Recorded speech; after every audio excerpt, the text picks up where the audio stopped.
இயேசு கிறிஸ்துவில் எனக்கு பிரியமான சகோதர சகோதரிகளே, இன்றைக்கு நாம் அன்னை மரியாளுடைய பெரும் விழாவினை சிறப்பித்துக் கொண்டிருக்கின்றோம். அன்னை மரியாள் என் தாய் என்ற தலைப்பிலே இன்று நாம் சிந்திக்க இருக்கின்றோம். பொதுவாக தாய் என்ற அடையாளம் பாசம், அன்பு, அரவணைப்பு, தன் பிள்ளைகள் வேதனைப்படக்கூடாது, தன் பிள்ளைகள் தவறுகளை செய்துவிடக்கூடாது என்றும், தன் பிள்ளைகளை பற்றி பிறர் தவறாக பேசிவிடக்கூடாது என்றும் பல தாய்மார்கள் நினைப்பதுண்டு.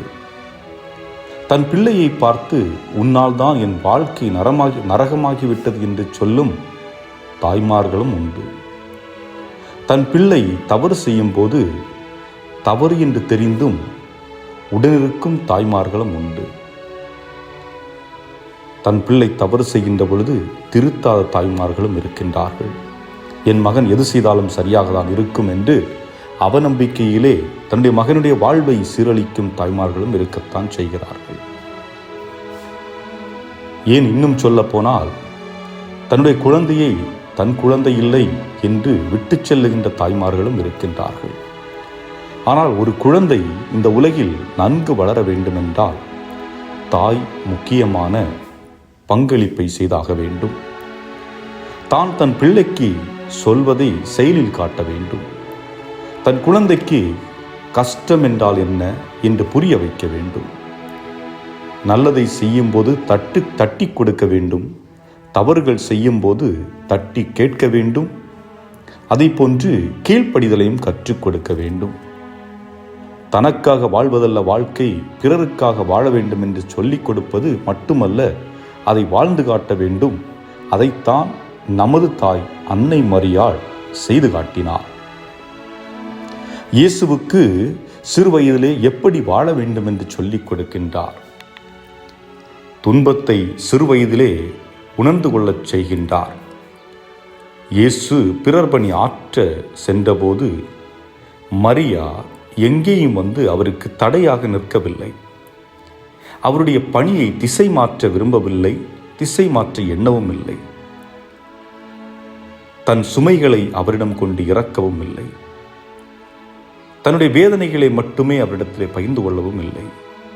அதே நேரம் இயேசு செய்ய வந்த பணியை சிறப்பாக ஆற்ற ஊன்றுகோலாக இருந்தார். இதுதான் வீரத்தாயின் அடையாளம். வீரத்தாய் தன்னுடைய வாழ்வை பற்றி கவலைப்படாமல், தன்னுடைய மகனின் வேதனைகளை பற்றி கவலைப்படாமல், தன்னுடைய மகனை பிறர் தவறாக பேசிவிடுவார்கள், தவறாக எண்ணி விடுவார்கள், அவனை காயப்படுத்தி விடுவார்கள் என்றெல்லாம் யோசிக்காமல், என்னுடைய மகனுடைய வாழ்வு பிறர் வாழ்வதற்கு, பிறருடைய எழுச்சிக்கு அது பயன்படக்கூடியதாக இருக்க வேண்டும் என்று எண்ணத்திலே தன்னுடைய மகனை தியாகம் செய்வதற்கும் துணிந்து நிற்கின்ற தாயாக இருக்கின்றார். ஆகவே தான் நான் அன்னை மரியாவை வீரத்தாய் என்று சொல்லுகின்றேன். இரண்டாவதாக, தன் மகனை கீழ்ப்படிதல் உள்ள மகனாக வளர்க்கிறார். கானாவூர் திருமணம் அனைவரும் அறிந்ததே. 7 நாட்கள் கொண்டாட்டம். திராட்சை ரசம் முக்கியமான பங்களிக்கக்கூடிய ஒன்று. எல்லா நாட்களும், அதுவும் குறிப்பாக தொடக்க நாட்களில் சிறப்பான திராட்சை ரசமும் போக போக நல்லது இல்லாத, அதாவது தரம் குறைந்த திராட்சை ரசம் கூட கொடுக்கலாம். ஆனால் தொடக்கத்திலே நல்ல திராட்சை ரசம் கொடுக்க வேண்டும். அப்படிப்பட்ட ஒரு சூழ்நிலை திராட்சை ரசம் தீர்ந்து விடுகிறது. திராட்சை ரசம் தீர்ந்து விடக்கூடாது இது போன்ற கொண்டாட்டங்களில். ஆனால் அன்னை மரியாள் இதை ஊகித்து உணர்ந்து கொண்டு தன்னுடைய மகனிடத்திலே சொல்லுகின்றார். இங்கே இயேசு அன்னை மரியாளுடைய வார்த்தைக்கு கீழ்ப்படிந்து தன்னுடைய முதல் புதுமையை தொடங்குகின்றார். வார்த்தைக்கு கீழ்ப்படிந்து, தாயுடைய வார்த்தைக்கு கீழ்ப்படிந்து, அதுவும் ஒரு இளைஞனான பிறகு, 30 ஆண்டுகள் தாண்டிய பிறகும் அன்னை மரியாளுடைய வார்த்தைக்கு முக்கியத்துவம் கொடுக்கின்ற ஒரு மகனாக, எழுச்சிமிக்க ஒரு மகனாக நிற்கின்றார். நாம் இன்று கீழ்ப்படிதல் உள்ள பிள்ளைகளாக இருக்கின்றோமா? அல்லது பெற்றோர்கள் தங்கள் பிள்ளைகளை சமுதாய நலனுக்காக உருவாக்குகிறார்களா? காரணம், இன்று சுயநலம் நிறைந்த உலகில் வாழ்ந்து கொண்டிருக்கின்றோம். இன்றைக்கு பிள்ளைகள் பெற்றோர்களை மதிப்பதில்லை. இந்த பிள்ளைகள் மதிக்கக்கூடாது என்று எங்கிருந்து கற்றுக்கொள்ளுகின்றார்கள்? வெளியிலிருந்து வரக்கூடியவர்கள் சொல்லிக் கொடுத்து செல்லுகின்றார்களா? இதற்கு 2 பாதைகளை நான் பார்க்கின்றேன். ஒன்று, தன்னுடைய இல்லத்திலே இந்த குழந்தைகள் கற்றுக்கொள்ளுகின்றார்கள்.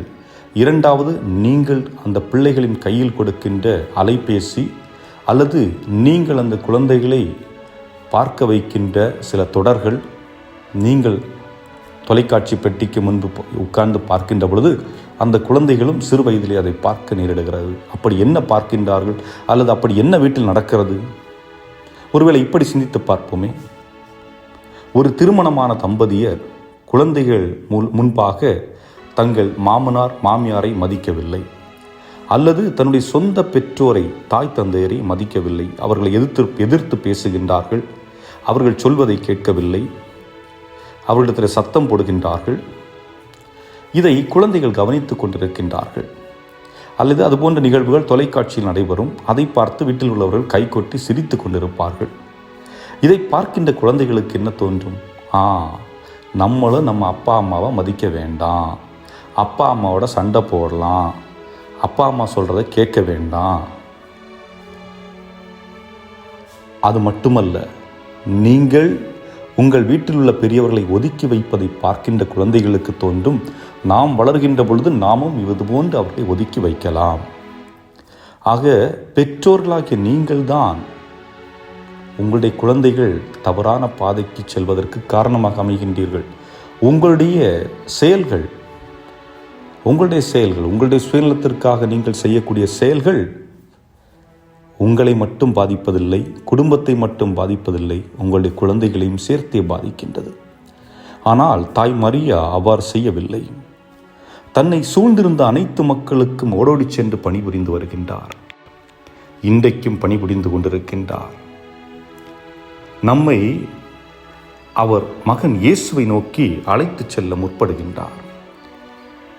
நமக்கு தெரியும், பல்வேறு நாடுகளிலே அன்னை மரியாவுடைய காட்சி நிகழ்ந்திருக்கிறது. பல காட்சிகள் அங்கீகரிக்கப்பட்டிருக்கின்றது என்று நமக்கு தெரியும். பல இடங்களில் அவர்கள் சொன்னாலும் அங்கீகரிக்கப்பட்ட பல இடங்கள் இன்னும் இருந்து கொண்டிருக்கின்றன. அன்னை மரியாவுடைய காட்சி உண்மையிலே நிகழ்ந்திருக்கின்றது. அங்கு நிகழ்ந்த புதுமைகள் எல்லாம் அறிவியல் ரீதியாக நடந்திருக்கிறது என்று உண்மையை புலப்படுத்தும் விதமாக இருக்கின்றது. ஆக இப்படிப்பட்ட இந்த சூழலிலே நாம் அன்னை மரியாவை எப்படி புரிந்து கொள்ளுகின்றோம்? அன்னை மரியாள் நம்முடைய தேவைகளை அறிந்தவராக இருக்கின்றார். மனிதர்கள் தன் மகன் இயேசுவை விட்டு விலகிச் சென்று விடக்கூடாது. மனிதர்கள் எல்லாரும் இறைவன் கொடுக்கின்ற அந்த மகிழ்விலே மகிழ்ந்திருக்க வேண்டும் என்று அன்னை மரியாள் ஆசைப்படுகின்றார். ஆகவே தான் துவண்டு போயிருந்த சீடர்களுக்கு முதலாவதாக உதவி புரியக்கூடியவராக இருக்கின்றார். இயேசு இறந்து விடுகின்றார். அந்த நாளிலே சீடர்கள் கலங்கி போயிருக்கின்றார்கள். அப்பொழுது அவர்களுக்கு ஆறுதல் கொடுக்கக்கூடியவராக, அவர்களை தேற்றக்கூடியவர்களாக, அவர்களுக்கு உடன் இருக்கக்கூடியவராக இருக்கின்றவர் நம்முடைய தாய் மரியா. நாம் துன்பத்தில் இருக்கின்ற பொழுது, துவண்டு இருக்கின்ற பொழுது, வேதனை இருக்கின்ற பொழுது நமக்கு உடன் இருக்கக்கூடியவராக இருப்பவர் யார்? அன்னை மரியாள் தான். ஏன் உங்களோடு இருக்கின்ற உங்கள் கணவரும் இருக்கப் போவதில்லை, உங்களோடு இருக்கின்ற உங்கள் மனைவியும் பல நேரங்களிலே இருக்கப் போவதில்லை, உங்களுடைய பிள்ளைகளும் இருக்கப் போவதில்லை. காரணம், அவர்களுக்கு உங்களுடைய வேதனைகளை புரிந்து கொள்ளக்கூடிய மனநிலை இல்லை. எனக்கு வலிக்கிறது என்றால் எனக்குத்தான் வலிக்கும், அது இன்னொருவரால் புரிந்து கொள்ள முடியாது. நாம் நினைக்கலாம், என் வலியை புரிஞ்சிக்க மாட்டேங்கிறாங்களே, அது எப்படி புரிஞ்சிக்க முடியும்? எனக்குத்தானே வலிக்குது. ஆனால் அதையும் புரிந்து கொள்ளக்கூடியவராக இருக்கின்றவர் தான் தாய் மரியா. ஆகவே தான் அவரை நாம் சிறந்த தாயாக நான் எண்ணுகின்றேன்.